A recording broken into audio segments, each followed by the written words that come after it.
meantime, the government shutdown is officially in its 10th day, and every day lawmakers fail to come to a deal is one day closer to many federal employees going without a paycheck. Yeah, yesterday, House Speaker Mike Johnson went on C-SPAN hoping to pin the looming lapse in pay on Democrats.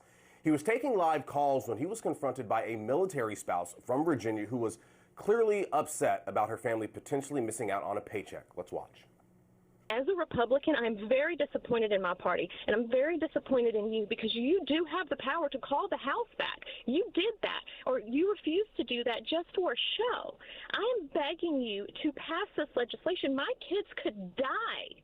We don't have the credit because of the medical bills that I have to pay regularly. For more on where things stand with the shutdown, we are joined by News Nation's Jackie Capel on this Friday. Thanks for hanging out with us. It's a pleasure to be here. I know it's early, but look, I'm up. Here I am. I'm caffeinated. I'm up. I'm happy to be here.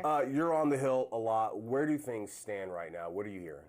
We are pretty much at a stalemate. Nothing has really shifted in any substantive way, which is why the Senate left. After they voted last night, they're out until Tuesday, which would bring us to day 14 of the shutdown.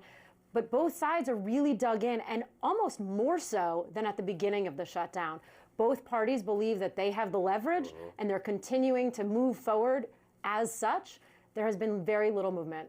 What about polling? I know both parties are paying very close attention to the polls and who's to blame in the eyes of the American public right now. What is the recent polling showing us? We have some polling up on your screen there. It shows that the GOP and the president are being essentially blamed by 39%. Democrats are getting 30% and both equally 31%. So the Democrats right now believe that they have a little bit more leverage, and they look at polls like this and they say, look, the American people are on our side. We're fighting for health care. That's the primary issue that they're focused on, particularly ACA subsidies. I know you've been talking about these.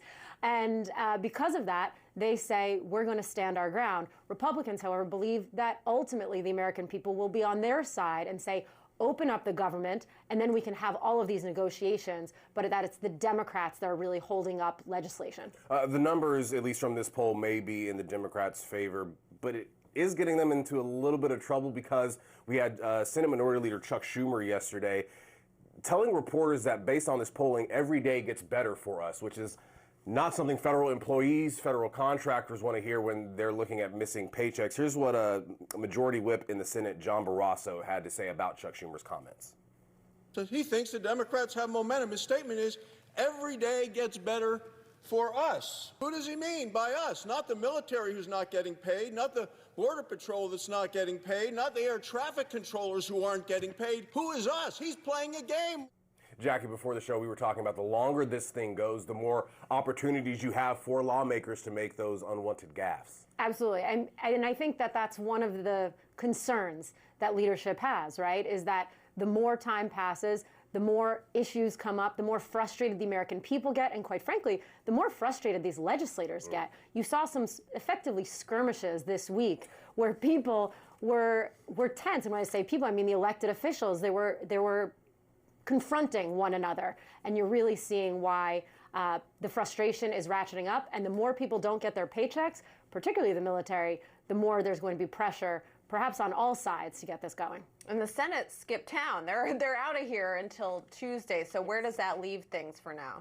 That leaves perhaps a lot of behind-the-scenes conversations. Obviously, they may be going back to their respective states, but the conversations will be ongoing.